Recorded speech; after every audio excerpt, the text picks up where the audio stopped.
灵魂有趣，自在相遇。本节目由3亿年轻人都在玩的 SOUL APP 独家冠名播出。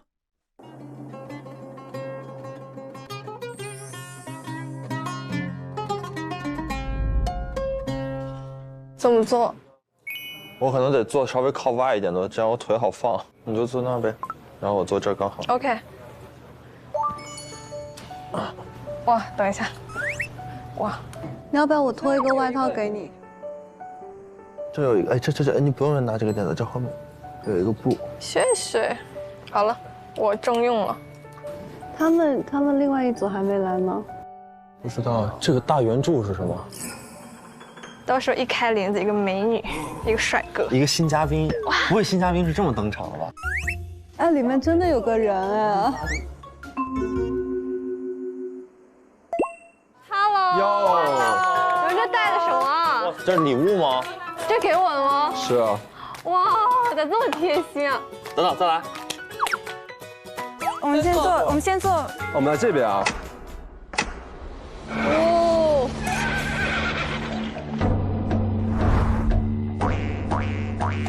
哇。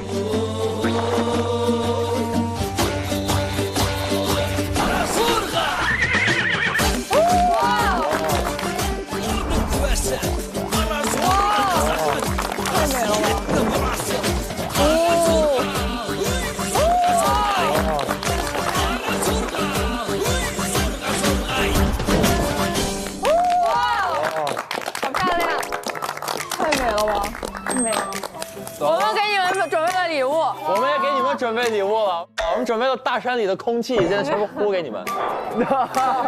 我真有无语了，你们猜一下是吗？戒指。对。哇，厉害！戒指，给。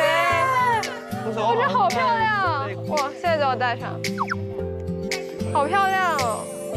哇塞，很合适哎。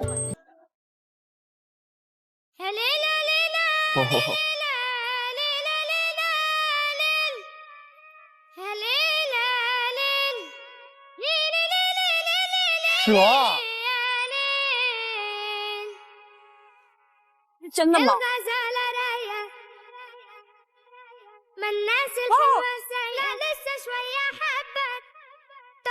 你好骚啊！太好。الغزالات وماله الضغط كتير علي ما تقرب مني حبة انا لسه شوية حبة قلبي يدق ورا المقسوم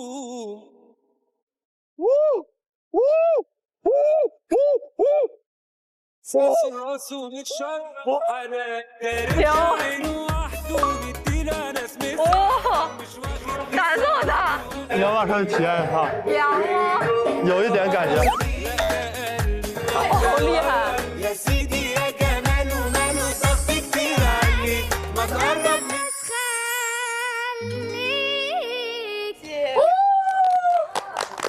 美。是有谁想要摸一下蛇？我想。哇塞！你也请问，你也请问。我不了。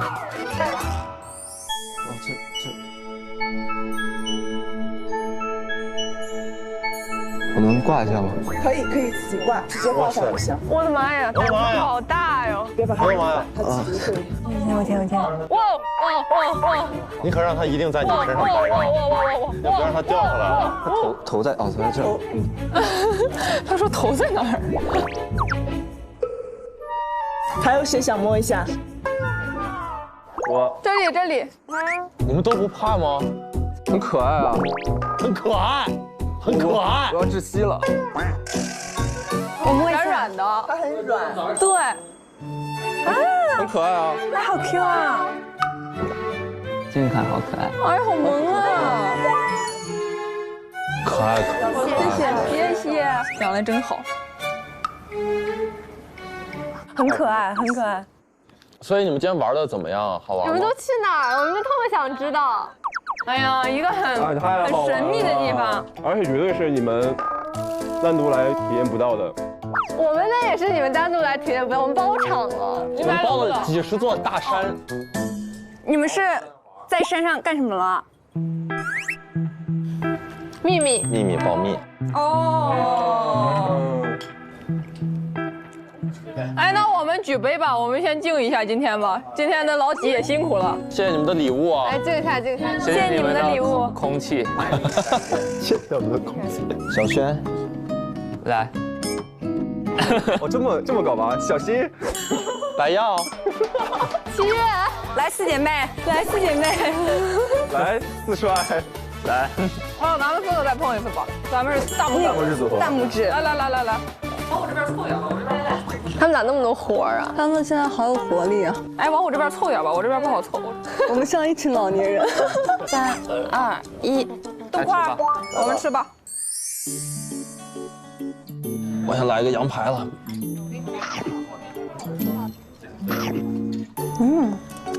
这。哇！我来敲吧。小心，直接吗？切吧。你们试试看吧。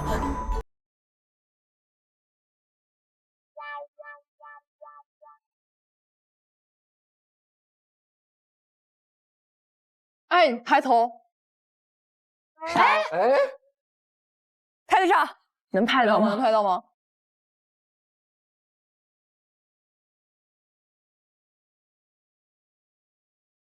这样能拍到吗？我自己看不太到。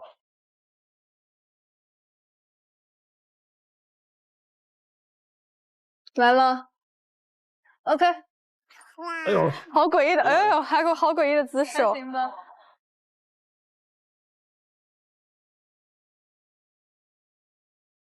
大家好，新疆有句谚语，每个毡房都有说故事的人，每个马鞍上都有歌手。我们用歌舞表达情感，用故事传承前人的智慧。在这里，今天的晚餐需要你们每个人用一个故事做交换。现在，请你们每个人都讲一个故事。故事啊。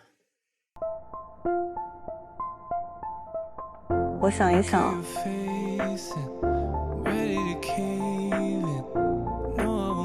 开始了吗？那来吧。那我就分享我的故事吧。其实我的故事还挺简单的了，然后这个故事呢，可能是能反映我内心深处最害怕的一件事情吧。其实我小时候也没有长得很高的，然后家里人也会比较担心我长大以后长不高。像我母亲她是1.6米出头，然后我父亲他是1.7米，然后可能也是他谎报的，所以家里从小就会比较担心我长大以后能不能长高嘛。我姥爷其实个子算比较高的，他有1.8米嘛，他就经常会帮我去量我的身高。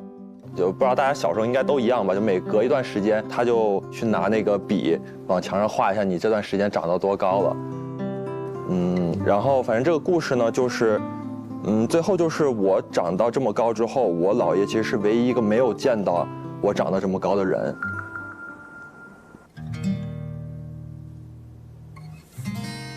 所以这件事情就是让我的性格呢有一种变化，就是我会有点，我内心深处非常害怕，在我还没有变好或者变优秀之前，我爱的人和爱我的人就已经不在我身边了。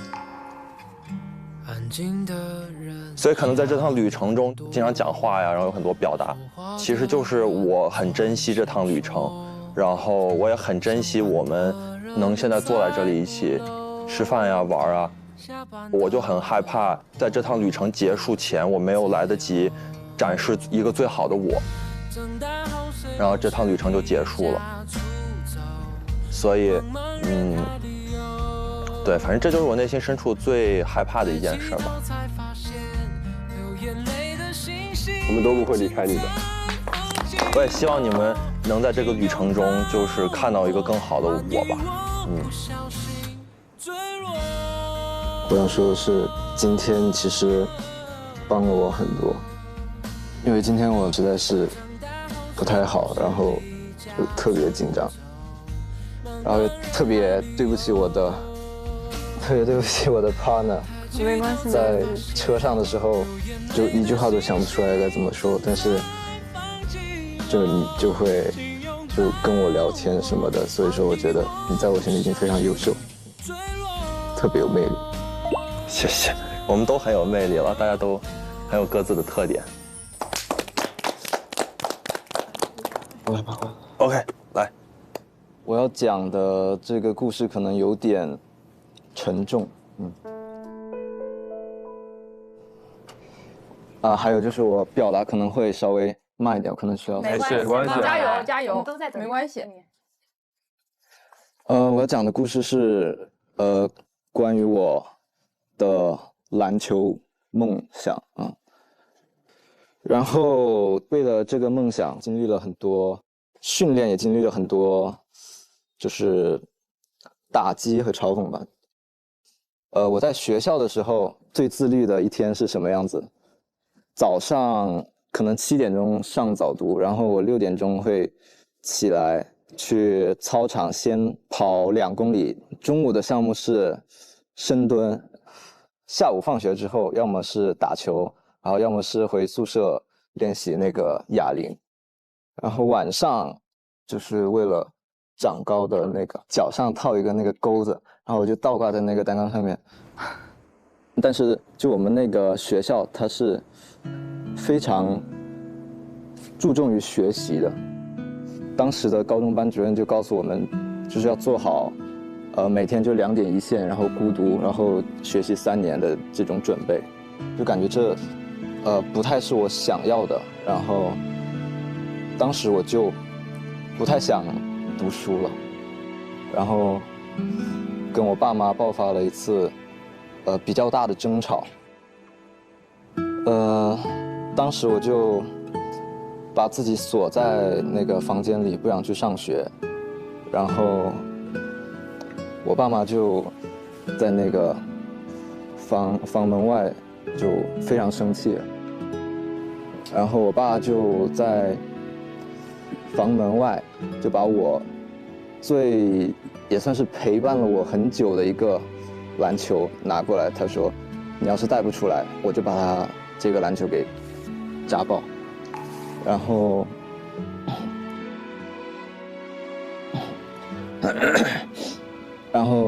这也算是我到现在为止蛮大的一个创伤之类的。其实我也尝试过弥补或者修复这样一个家庭关系。然后我在高3的时候给他们写了一封信，写了有6000多字。我想就念一下我当时的想法。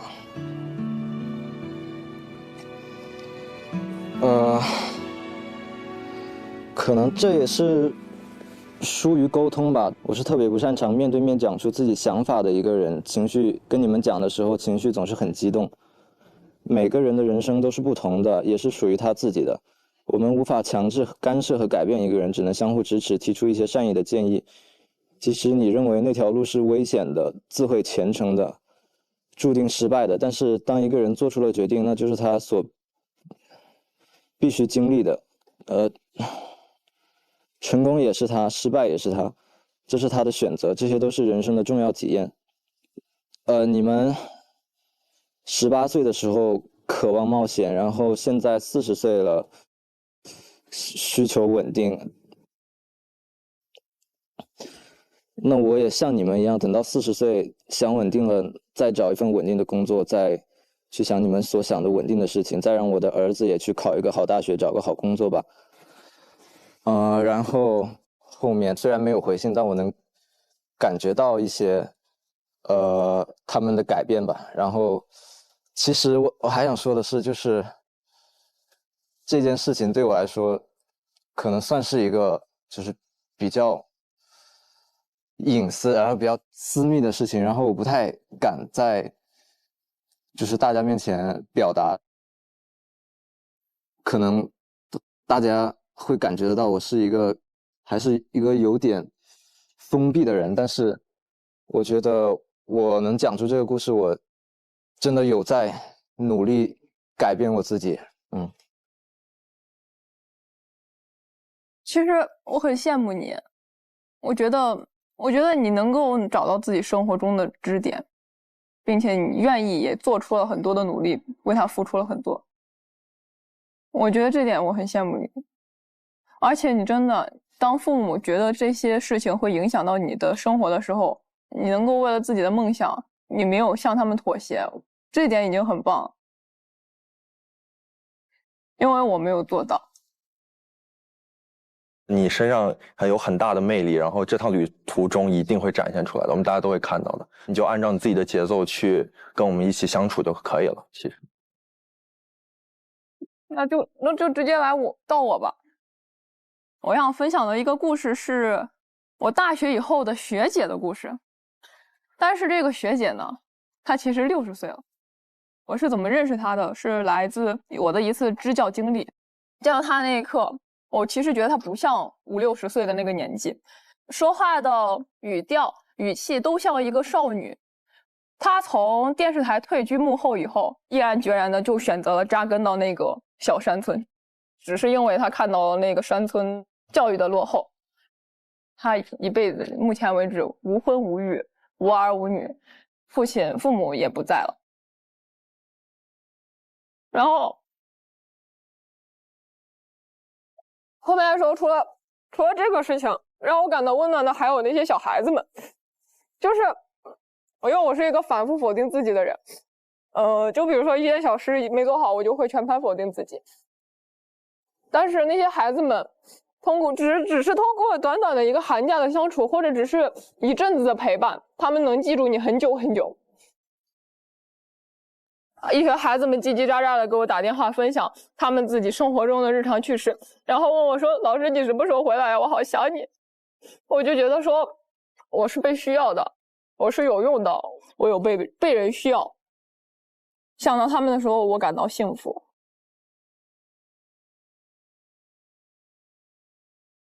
我感觉你能捕捉到这么多美好的瞬间，并且让别人感觉到真的很美好，说明你本身是个很美好的人。那我来，我其实想给大家介绍一个人。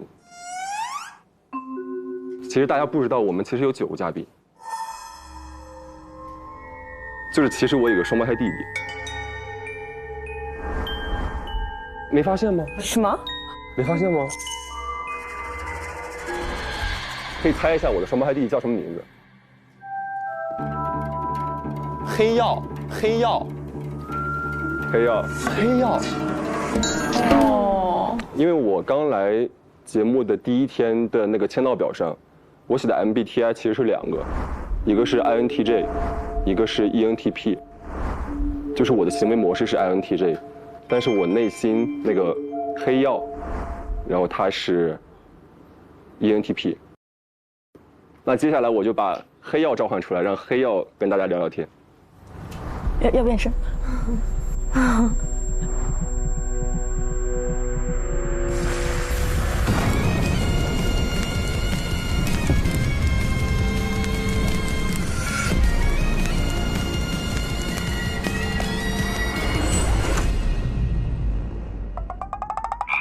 Hello， 你们好，我是黑曜，你们现在可以跟我打招呼了。啊，你好，黑曜。Hello， 黑曜。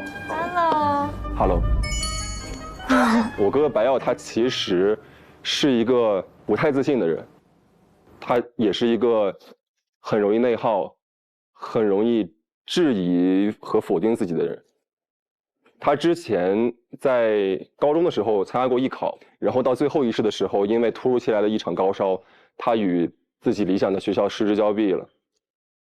但是他周围的人就开始质疑他，他当时的友情和亲情一起的去质疑他、否定他，然后他又开始质疑自己，说是不是完整的我不值得被人爱。然后他每天上学之前都要自己努力挤出一个微笑，然后跟他的父母说：“爸爸妈妈，我去上学了，我今天一定会努力学习的。”然后到了学校之后呢，他也不去教室，到了教学楼里，他就会找一个角落，然后戴上耳机循环听一首歌，听1天。这样的日子他过了1个月，当时就像一个老鼠一样，他不敢见人，不敢见光。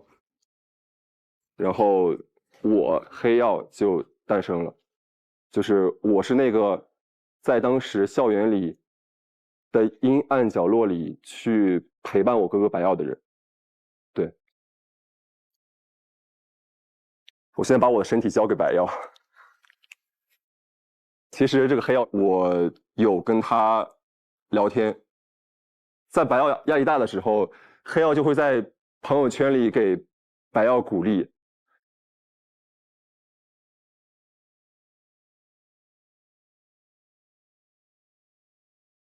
所以今天我其实有给白曜在微信上发了一个消息，对，哎呀，分你一点。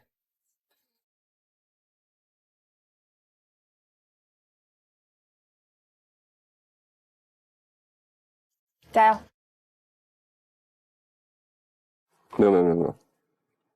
哎呀，不是说好了，哎呀，不在别人面前哭，等一下。又没关系，在我面前哭没事啊。就我今天就是写了一段话给黑曜。我曾那样羡慕天生明亮的人，直到你出现，我才明白，光不是没有阴影，而是能够拥抱自己的影子。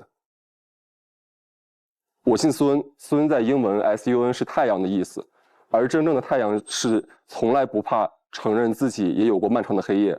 然后我还想对黑曜说，从今以后你就正式加入我们了，你要替我勇敢，我们加在一起才算一个完整的会发光的太阳。我觉得其实你有什么都可以跟我们说，因为我希望我们7个都能成为白曜的黑曜，在你的这档旅途中，还有你未来的人生中。我感觉他的情感很细腻，希望你的配得感高一点，以后也可以尽量大胆的展示所有感情，我们都会接住的，像你接住我们一样接住你。谢谢大家，谢谢大家。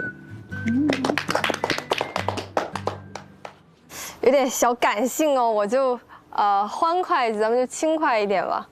我从小到大有一个男闺蜜，我跟他相处了很久吧，然后我们也一起开心过、笑过、哭过，然后也吵架打架过。这个男闺蜜其实是我爸了。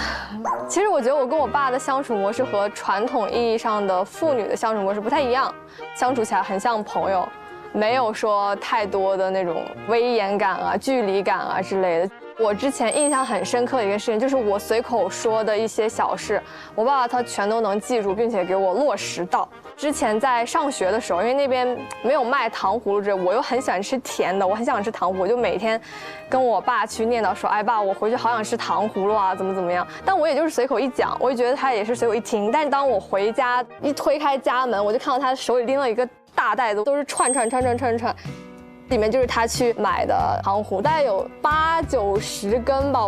8、90根？8根、9根、10根。哦，8。我还找到了照片，可以给大家看一下，我觉得很夸张。因为你带过来了一些糖葫芦。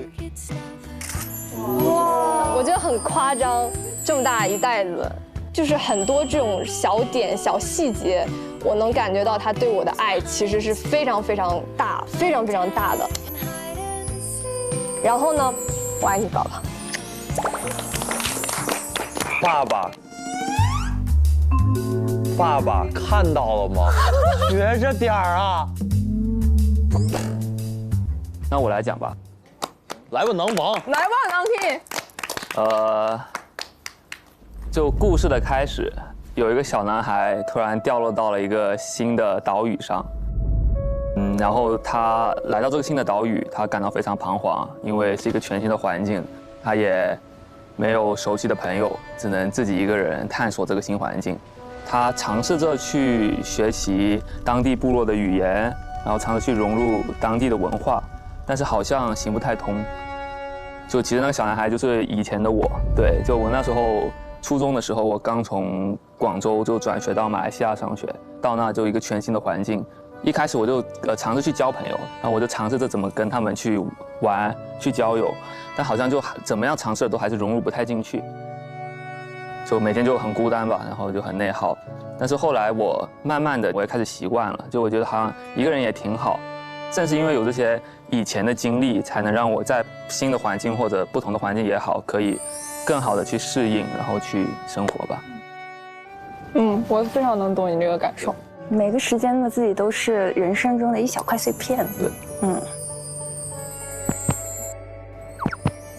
哇。我想分享关于友谊的。我从小到大的友谊都感觉是被爱包围着、包裹着的。就是从我初中的时候，我在一次校运动会上跑步比赛，我自己给自己绊了一跤，然后骨折了，去医院打了石膏。当时我就哭了，然后我爸我妈就很关心我说是不是疼哭的，但其实不是，因为那会儿也小，就很怕那种落单的感觉。可能没有办法和大家一起在走廊上嬉戏，课间的时候没有办法跟大家一起玩，我就觉得好难过，好难过，然后想着想着就哭了。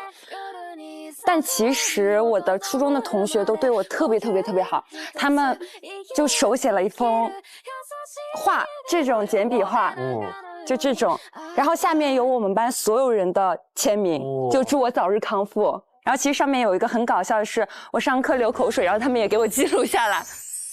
这是2017年的照片，我存到现在，舍不得删。我之前看过一句话，就是说，路过我们世界的每个人，其实都参与了我们，并最终构成了我们本身。其实你们也是在构成我本身。我不希望，因为我们旅程中，可能因为环境和时间有的一些小心动，就会影响我们做朋友的机会。然后也很高兴遇见你们，也很高兴遇见你七，很高兴遇见你，真的特别好，特别好。哎呀，别夸啦。那接下来就是我的故事。我的故事，我敢说我是在场收到红色感叹号最多的人。哪有啊？对，其实我很容易被骗。讲一下我印象最深的一次被骗吧。我之前比较喜欢爱看演唱会或者音乐节，然后有一次音乐节呢，票就比较难买嘛，然后找了一个网络上的渠道买了这个票。黄牛，他就让我给他转了口令红包。我第一次听到这个东西啊，急头急脑，我就给他转了，我生怕这个票没了。转了以后呢，我就说我的票出票了吗？然后我就看到一个红色感叹号。然后我去某书上一搜，就发现口令红包的钱好像是追不回来的，而且你永远都不知道收款方是谁，我就没有办法通过正规渠道去追回这个。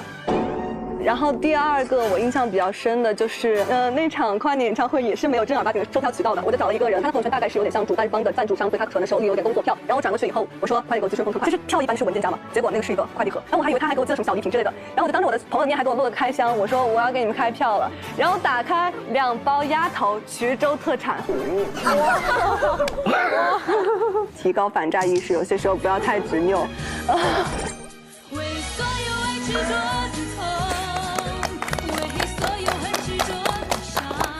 感谢大家精彩的讲述，今天的1001夜故事分享结束了，请大家分头留言。但是今晚还有一个特别环节，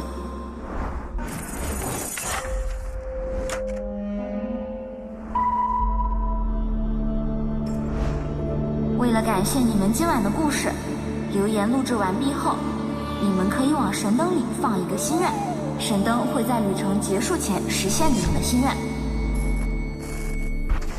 我是7月。你今天玩的开心吗？感觉你这个人还蛮神秘的。这里是黑曜。但是我真的会被搞笑的男生吸引到。这些开心到底是因为刚好我们被安排在一起，感觉错过了很重要的一天。就这样，拜拜。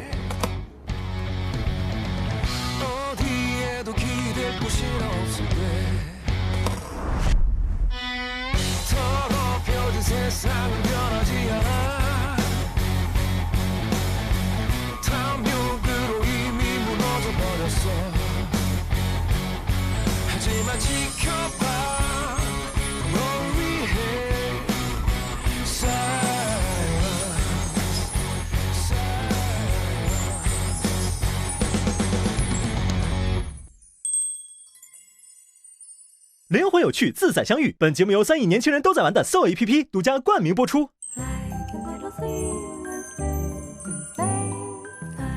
来，你给他盖着。来，你挡着。OK。OK， 加油！谁要先去听啊？我们谁先去听一下留言呢？那我听吧，我最近。好呀。好吧。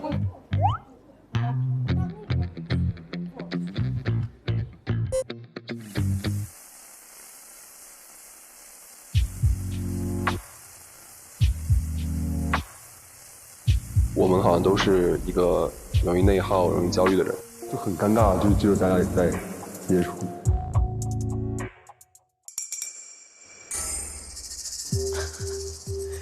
好疑惑的感觉。怎么？你先说呢，你先说回应。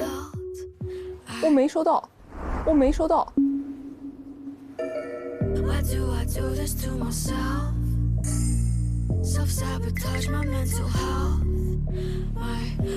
Thank you, thank you, thank you.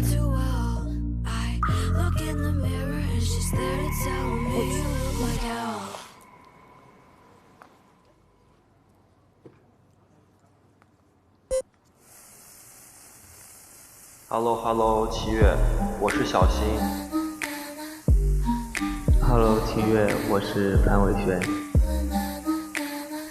七月你好，我是胡一阳。Hello， 七月，这里是黑曜。Hello， 七月，这里是黑曜。没想到的是我吧？其实很遗憾，第一天没有时间和机会和你相处。今天我们虽然只有短暂的相处，但是我还是发现了你身上有很多的闪光点。你像一个小太阳一样，照耀、温暖、鼓舞着周围的人。你唱呗，我唱的不容易。包起来会麻在。没关系，爱吃辣。我包比你辣。你这样我就，我来。我同时还发现了我们其实也有蛮多的共同点，就比如说我们都去过特洛姆斯了，并且我们都还挺喜欢吃重口的，还有我爱吃榴莲。然后我也特别羡慕和欣赏你的自信。如果未来还有机会的话，我想和你有更多的相处。我其实还蛮会做饭的。我想问的问题是，如果未来有机会的话，你希望我给你做的一道菜是什么？哦，对了，我还想补一句，就是我的馕肯定比你的辣。就这样，拜拜。这么长吗？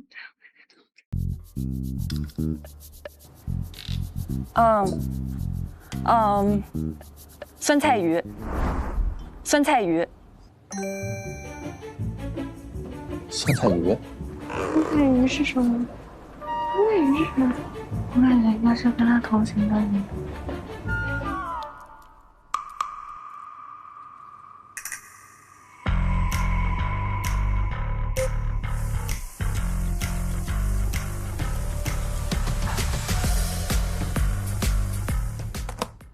Hello， 七月，我是小轩。Hello， 七月，我是小轩。然后我们今天又刚好被分在了一组，这就是校友局。就是挺巧的吧？就第一天第一个一起见面，然后今天又一起相处了一整天。Hello。最近我比较喜欢听粤语的汤令山。我知道。对我也是。我的年度。然后今天我也还是比前天其实更开心吧，就感觉可以更了解你，然后也做了更多事情。然后包括我们后面一起做那个织布，虽然可能过程其实有一点点枯燥，但是我觉得就那个作品真的很好，然后我也会好好珍藏。后面发现你戴那个耳环就是真的是很好看的。对，其实就是跟你在一起真的就是相处的时候就真的是很自然很开心的一件事情。怎么弄你头发了？没事。然后就其实有时候我放空自己的时候，就其实可能会在想，是不是因为就是刚好我们那天在一组，然后今天又刚好在一组，是不是刚好因为是对方，所以就会开心呢？还是其实如果有个不同的走向也是会一样？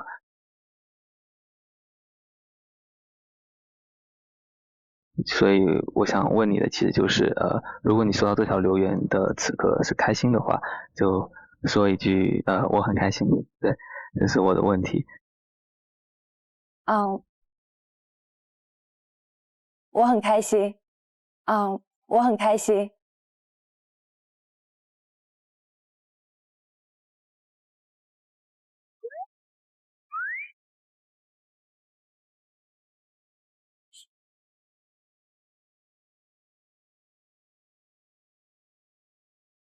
OK。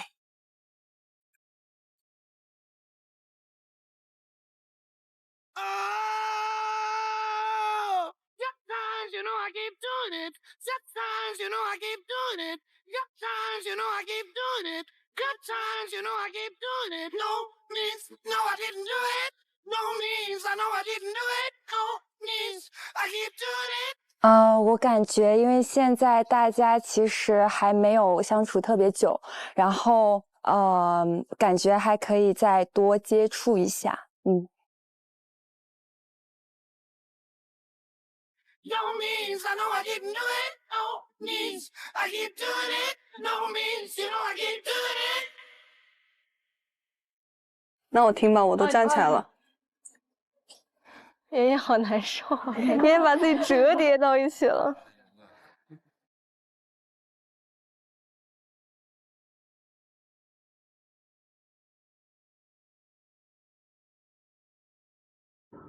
这杂音怎么那么长啊？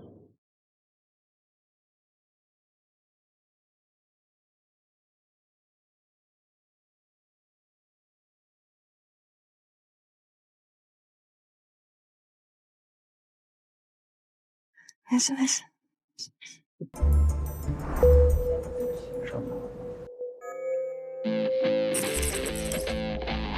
七月你好，我是易阳。七月你好，我是易阳。就像今天故事里讲的，我有一个小缺点。今天早上本来蛮想跟你分到一组，但是因为自己有点封闭和被动，还有点胆怯，最后还是没有鼓起勇气，有点小遗憾，感觉错过了很重要的一天。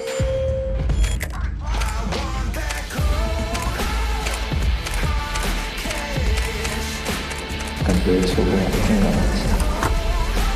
所以我的问题是，想知道和今天一起的男生相处的怎么样，会是你心里比较理想的类型吗？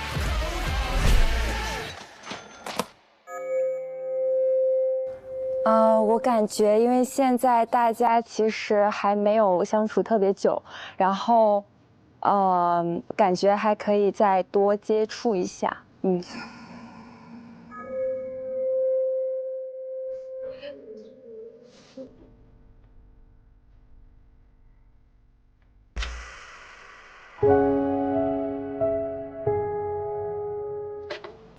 咱们4个去一个吧。才会回几天？才会回几天？对。我去，来吧。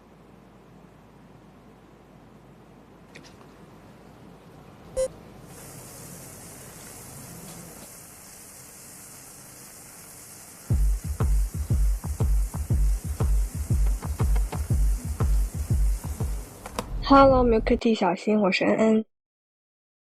第一天其实就有悄悄注意到你，我觉得你性格很好，但除了晚上的派对我们有一些交集外，其实没有更多跟你相处的机会，所以我也不太了解你。今天我们两个间歇性高冷，就这样被分到了一组，我觉得还挺有缘分的。3、2、1，走！我去了！今天体验了很多我不擅长的体育项目，也很谢谢你一直在照顾我。但是我不知道你的想法，所以说迈出这一步对于我来说真的是一个挑战。在录这条留言的时候，其实有点小忐忑加小紧张的，所以说你在听这条留言的时候，我肯定不敢抬头看你的表情。早上你提出玩你我他这个游戏，我不知道你还记不记得。那现在我想申请加赛一轮，现在，请用一句话形容一下你今天跟我相处的感受（括号不包括你、我、他3个字）。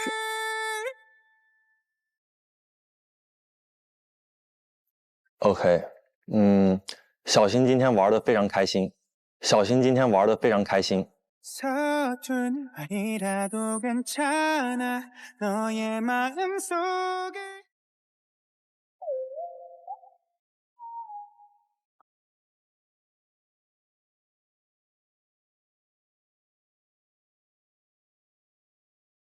Hello， 你好，小新，我是张兆宇。没想到吧，又是我。感觉你今天还是怪搞笑嘞。昨天听到你的回复以后，用一句话描述一下自己当时听到我说你名字的心情吧。就是光在想名字了，没有其他额外的感受了，昨天听到你的回复以后，心情是，本来想找你多聊一下，可是没有什么机会。今天听了你分享故事以后，我觉得还是，你在短短2天就让我们都深深记住了，说明你人非常的好。虽然这一整天没有在一起待着，晚上还是被你逗笑了好几回。我们也给你们准备礼物了，我们准备了大山里的空气，现在全部呼给你们。我这有脾气了。说实话，真的说实话，抱歉，小新老师，你素颜没我想象中帅。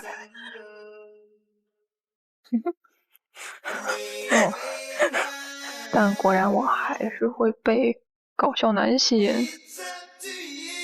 接下来就是我留言的问题，因为你老管我叫毛毛，那就是毛毛，来吧。能不要叫小名啊？但是其实这个小名只有家里人才这样叫，是我觉得比较亲密的人才能叫的。要是你想跟我再相处看看的话，就听完录音回来坐下之后找机会跟我说一声。毛毛，你这个发卡蛮可爱的。如果你觉得咱俩更偏向铁子关系，或者是更偏向朋友关系的话，以后就不许叫我小名了。然后夸我一句张兆宇我觉得你这个发卡还蛮不赖的。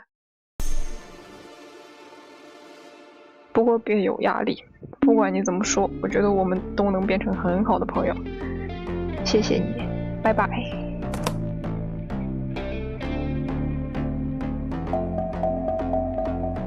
要是你想跟我再相处看看的话，跟我说一声。毛毛，张兆宇，我觉得你今天的发型非常好看。张兆宇，我觉得你今天的发型非常好看。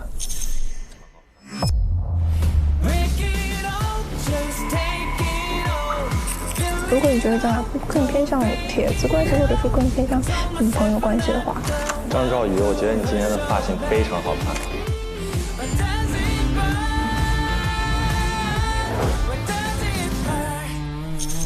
我去吧。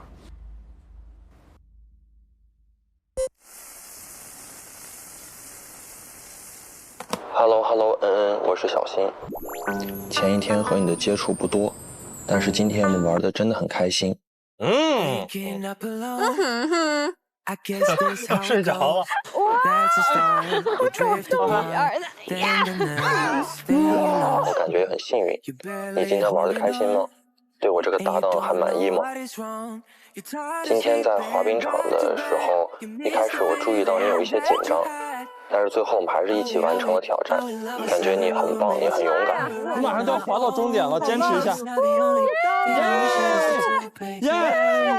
所以呢，我想把今天的徽章送给你，作为一份鼓励。不过这个徽章我自己得的也是来之不易，所以要想得到这个徽章，需要和我完成一次石头剪刀布。如果你赢了，我就把这个徽章送给你。现在我出的是布，轮到你出了。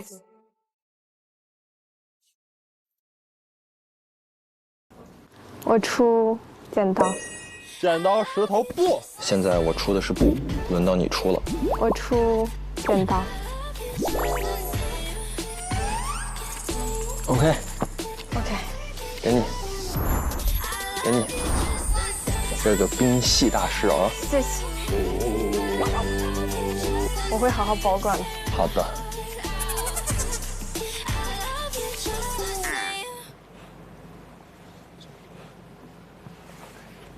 其实我们应该先去那个小湖这么隐秘去了。那小湖。小胡不要这么激动啊！拿住吧，拿住吧。没事没事没事。哇塞，这么帅！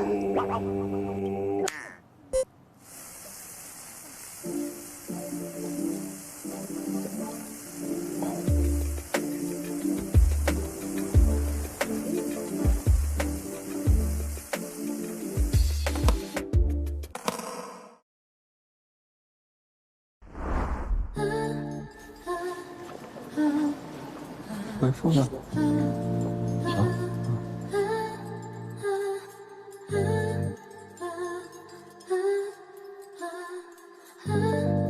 回去。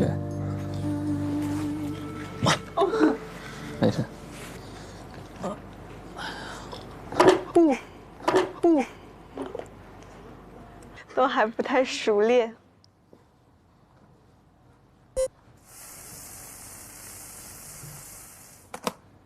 Hello， 小轩，我是妍妍。Hello， 小轩，我是妍妍。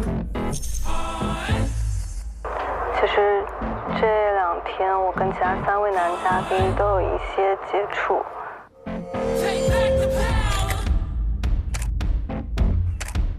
其实昨天留言本来就想留给你的。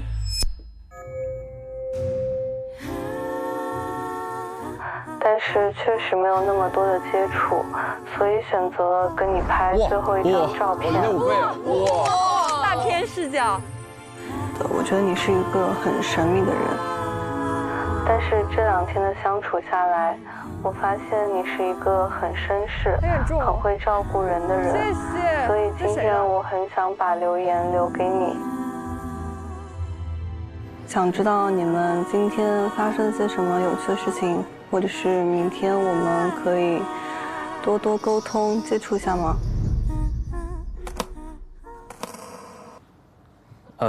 我对这条留言的回复是可以的，当然可以的，可以的，当然可以的。这是可以的。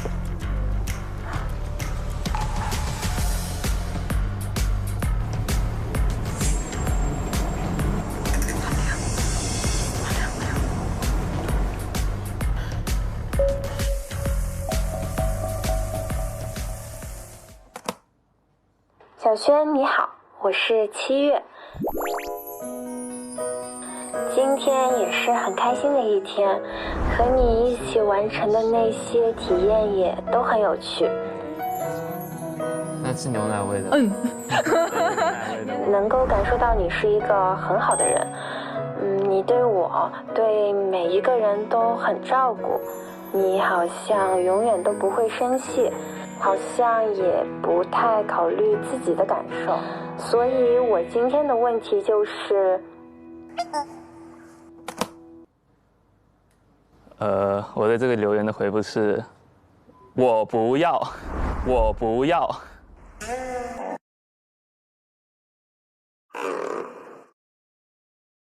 你好像永远都不会生气，好像也不太考虑自己的感受，所以我今天的问题就是，你可不可以用最大的声音喊一个“我不要”？我不要。好机车呀！我不要。明天我们多多沟通接触一下吗？我不要，我不要，不要，我不要。去吧，我不去了。拍一张。没有了吧？2条。2条。对啊。走过场吧。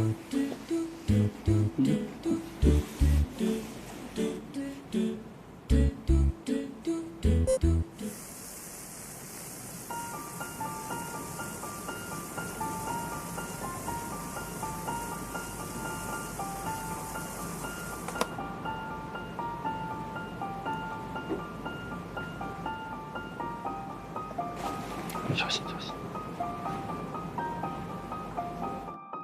走吧。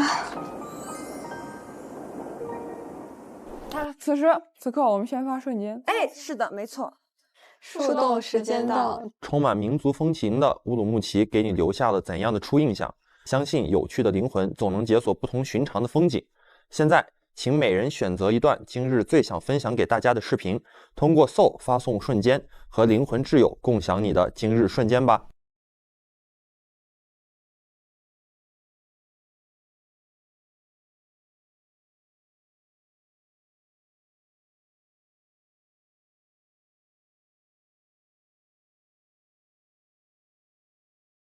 对，我们有一个视频，我们这样也可以，就这个也可以。可以放。我觉得这个，我也觉得这个。这个吧。我们是大拇指组合。发布成功。现在大家可以在 Soul 查看彼此的瞬间，有趣的灵魂千千万，总会遇见懂你的那个人。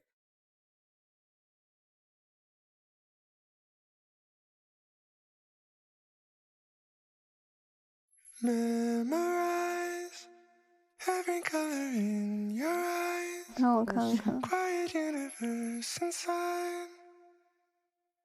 I get lost in hypnotized. Floating inside. 我们看一下。哇塞，我们明天要干嘛呢？向记忆申请数据恢复。系统提示。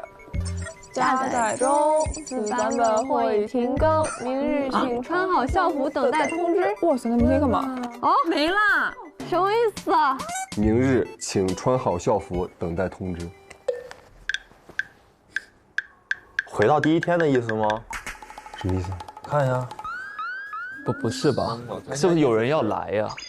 有可能，就等于是我们的数据恢复到第一天，然后有新的人来了，不然不会穿校服。对。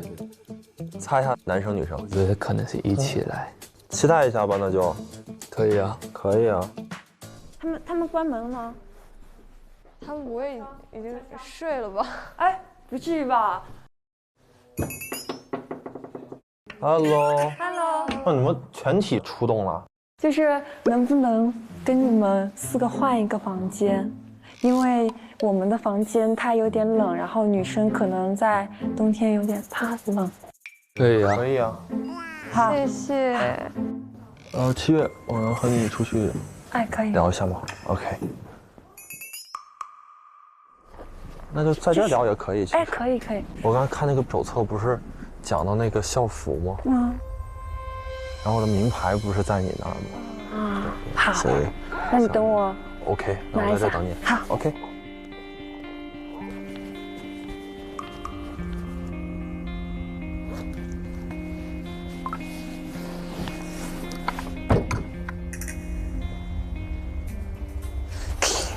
所以玩的怎么样？你和小轩感觉相处的还好吗？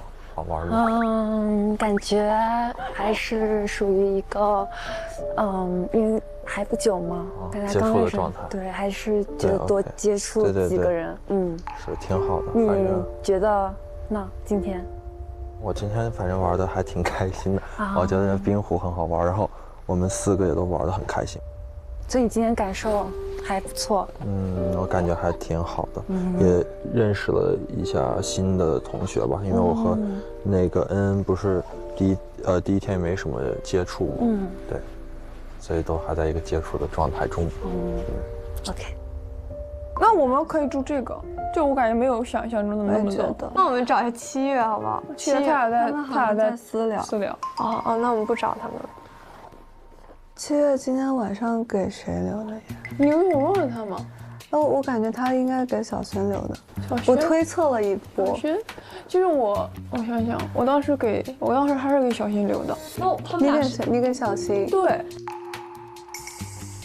不过谢谢你的名牌，我们明天又回到这个第一天的感觉，期待一下新嘉宾们。你猜男生女生？我猜1男1女。真的假的？我猜一下来2个吗？反正我现在要不去看一下我的房间，你们想不想换房间吗？不是。对。那你要不要来看一下？如果你们觉得不冷的话，其实是可以换的。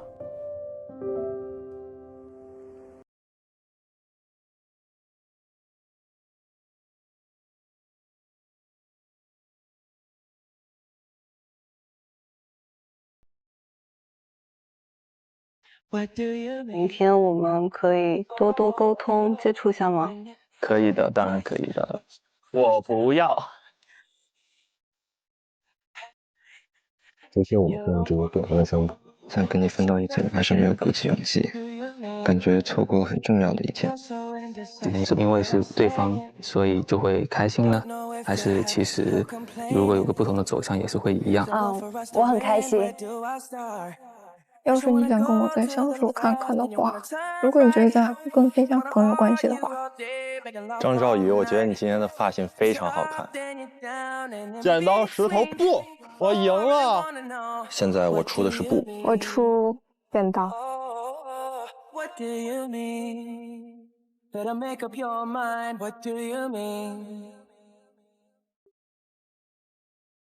黑板要更新了。哇！重要通知，请同学们一起去上要上学了。那我跟你做。好，来吧。哎，这算了。那我要做最后一，上课喜欢坐第一排。哦，还有一个人的位置，新同学吗？有人来了。王茅盾先生是南方人，还有谁生于南国？哎，接下来是音乐课。Hello 啊，好好听哦。其实我们还有一位学生，还有一个嘉宾。Hello， 大家好。哇，Hello， 大家好。作为新加入的转校生，你将获得一次私聊机会。Hello。嗨。这一排到我选，我选一个。3号选了。猜一下，一进来的时候印象最深的第一眼。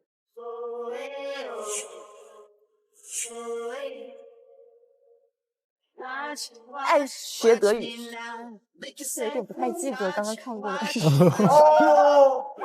一切都是天意。其他几个男嘉宾对你的心动要稍微那么多一点点，需要更清晰的回应吧。今天这种开心的瞬间竟然有3次。你愿意做我的滑雪小教练吗？他没有，那你发出邀请的时候，你能不能优先去看看？公元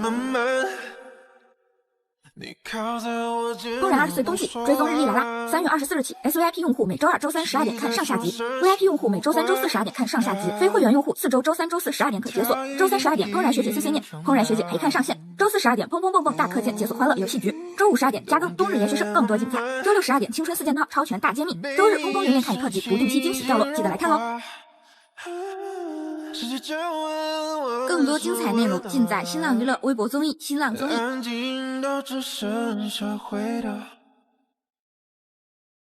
在这个瞬间，我们不聊过去，更不考虑以后。雪花让大地变浅，有人在偷摸靠近，同时有人渐行渐远。有人责怪你沉默，但我读懂你的内敛。我看出你的爱意穿过了婆娑的泪眼。Now we don't gotta talk， 也能让关系渐近。没想好怎么解释，升温速度不线性。我们的关系不需要经过别人鉴定，就把故事嵌进在冬日的限定。Falling in your valley， 雪花像精灵那么好动，Falling in your valley， 故事开始总是被点小事撬动。